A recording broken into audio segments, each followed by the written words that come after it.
Hi, welcome to another episode of Hot Takes. Are we going to war? Is a war being planned and we are not being told about it?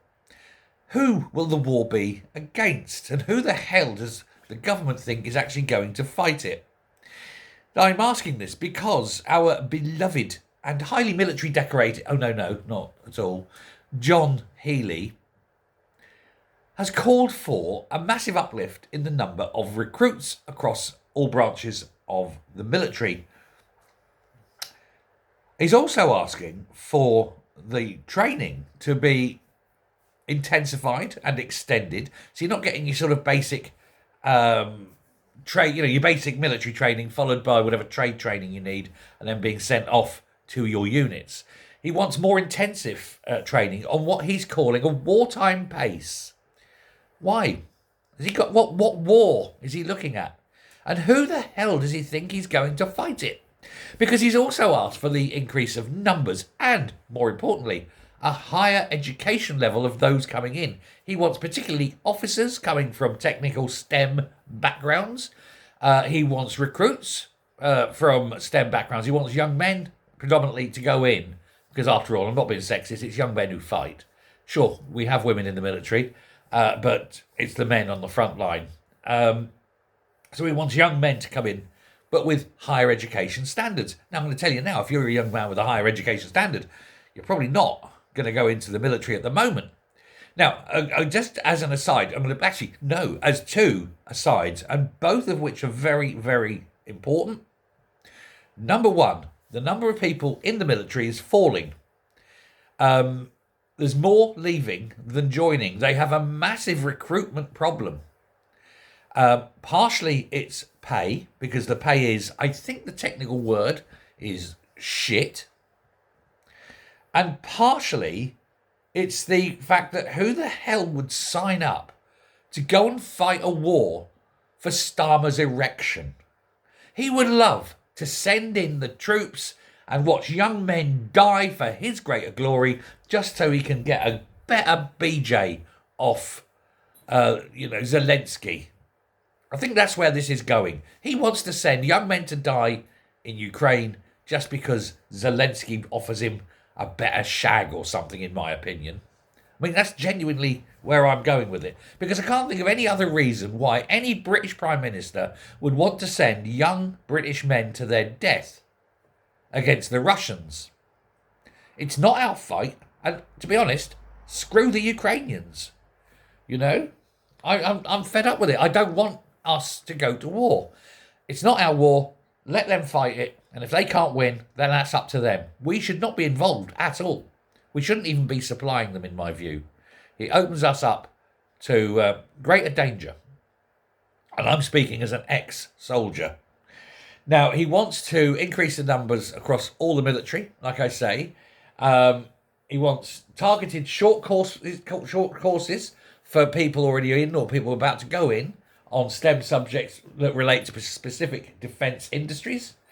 He wants new graduate clearing systems so that they can go into the universities and get graduates into the military. 5 new technical colleges with applications to go live by the end of this year and to be launched early 2026 in order to do basically a degree in soldiering or sailoring or airing or whatever it is that the Marines do. And so that's it. So he wants a lot more squaddies, a lot more Matalos, a lot more rock apes, and a lot more bootnecks. No idea of how to pay for it, and no idea of why anyone would join. And they shouldn't. They should resist. We shouldn't be going and forming a bigger military just so Starmer can knock one out in a little, circle jerk with all those coalition of the willing, as he's called it, coalition of the willies, isn't it? They stand in a circle. Everyone grab the one that's to your right. Start shaking, boys. That's what this is. They all want to feel important. They all want to feel, look, we're fighting a war because we're the greatest. We're fighting a war. Yeah, we're killing all our white European men, but that's fine. We've got plenty more brown ones to come in. That's basically what they're planning. Don't think that this is, a war of righteousness. We're not freeing anyone. The last time Britain went to war on a righteous cause, and And the Falklands wasn't a war. The Falklands was a war, but it was a regain of territory. Perfectly fine. But the last time Britain went to a proper war where we were on the side of right and where we weren't involved was the Second World War. And some would probably say now that might have been a mistake. I'm not one of them, but there is that faction. But we shouldn't be getting involved in bloody Ukraine, that's for sure. Now, why are they so keen to start this war in Europe? Why are they so keen to have all these countries across Europe fighting this war, knowing millions upon millions of young men, young European men, because the armies in Europe are predominantly white, let's face the truth. Why are they so keen to fight a war that will kill millions and millions of young European men? If it isn't the grand replacement theory, what is it? Honestly, what is it?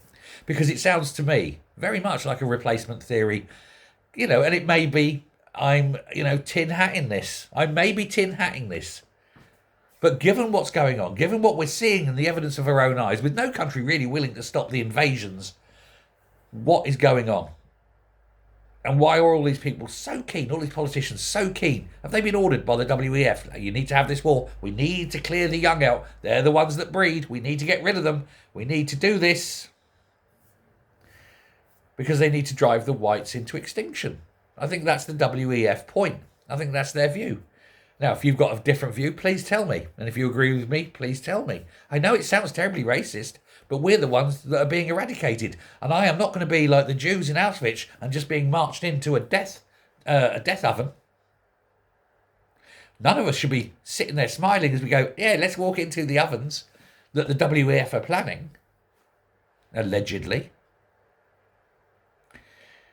Let's say no. Let's not join the military. Let's tell the government, of all governments across Europe, you can shove your military up your arse and refuse to fight. And when they bring in conscription, refuse to fight. Refuse to go. Say no. They can only imprison so many of you. And just stop. That's the only way. We can win because, as I keep saying on this channel, I might get the t-shirts made up. I tell you what, if you're interested, this is genuine. If you're here now and you've made it to 7.5 minutes and you're interested, let me know in the comments if you're interested in a t-shirt and some merch, and I will get it made up, and it will be this: we are many, they are few, we will win. And that's got to apply not just here, across the whole of Europe. Tell all the governments, go fuck yourself. We're not fighting your war. If you want a war, put your children on the front line first and then see what happens. But if you're not willing to put your children on the front line, you don't call for a war. Thank you very much. That went on longer than I intended. Bye.